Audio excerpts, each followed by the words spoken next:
Now today we've got something we haven't seen for a long time on the channel. We have a grading submission. This one's going to PSA this time, so another different grading company. But we've got 10 cards as usual. We're sending off to PSA. Let's take a look and see what they are.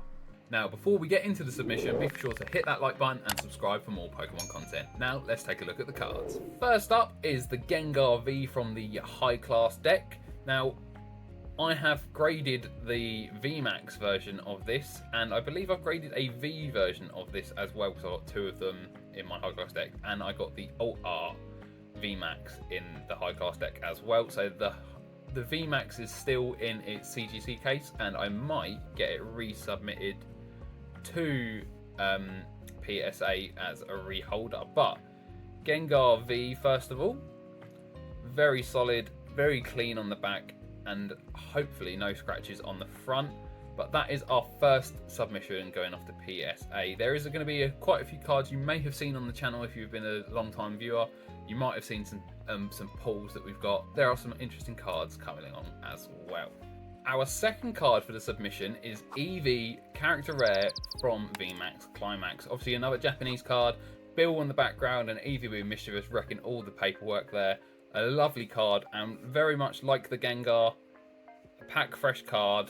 I open a lot of my Japanese products off screen, so this is not something we might have seen on channel, but the next couple of cards you might have definitely seen. If you've been following me since around Christmas time, since we did our advent calendar, you'll recognise the next two cards.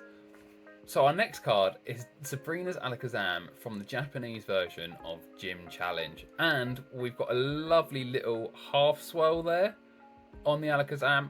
I pulled this in my advent calendar run. I think this was the one I opened on Christmas Day. So we got a very, very good pull. And this being a card that I pulled myself from the pack, it is absolutely clean. And I'm hoping this comes back in a 10. Same with the Articuno. But it's just a stunning card, and I can't wait to get this back and see what grade it gets. So just like Sabrina's Alakazam, Articuno is a card that I pulled actually on my birthday last year as part of my advent calendar opening. And it is just a beautiful card. I love the holo pattern on this card. Look at that shimmer and shine, and it's even got another cheeky swirl. So I got two swirls from two vintage Japanese packs.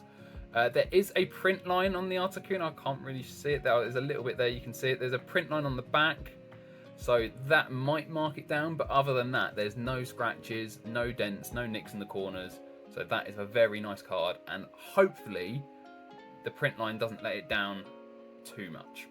Up next we have the Alolan Vulpix V-Star from Silver Tempest. I can't remember what exactly video I pulled this from, but this is a card I've definitely pulled on the channel, and it is a stunning card.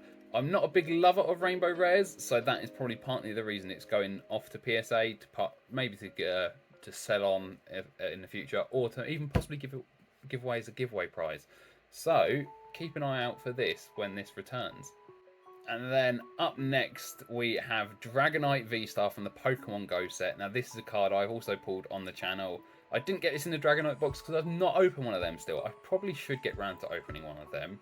But this is another beautiful card. And I think this is actually one of the most expensive cards in the Pokemon Go set. So I'm well happy to have pulled that. And that is going to look beautiful in a slab. And then moving on to a card that only just came out this year. Leafeon V-Star. The Galarian Gallery card. An absolutely beautiful card, and this is a duplicate that I pulled, so this is going off to PSA to be sold. This is going to be sent off to PSA to be sold, as it's a duplicate. So hopefully we can get a 10 and rake in that money. I don't even think it's worth that much in a PSA 10, maybe $50 to $70. I've not actually looked, so who knows. But it should help cover the costs of grading at least.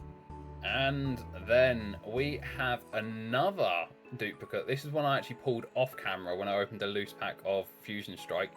A Celebi V Alt Art. Now I've already got one of these. I've not got one in a PSA 10 though. So this duplicate is getting sent off in the hunt for that PSA 10. On the back, very clean as well. No dents, no nicks that I can see.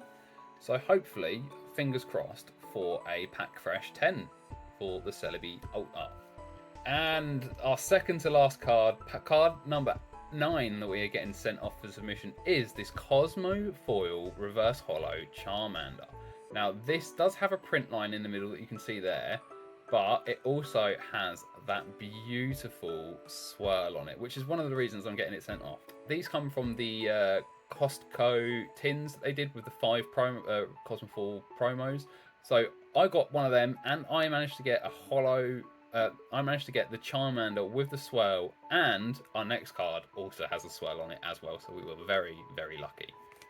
And then, just like the Charmander, the Eevee from the same promos as the Charmander, it also has a swirl. You can see it just about here, just sort of half in the card text and half not. It's cut off by the Pokemon information, but the Cosmofoil reverse holos look so much nicer than just the normal plain reverse holos in Sword and Shield. Once again, the back is looking very good. So hopefully, I've got my fingers crossed for a lot of these cards.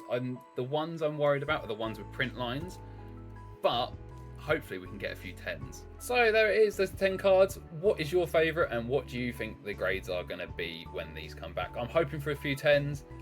What's your favourite card? Let me know in the comments down below. I've been Pigeon. I'll see you all next time. Goodbye.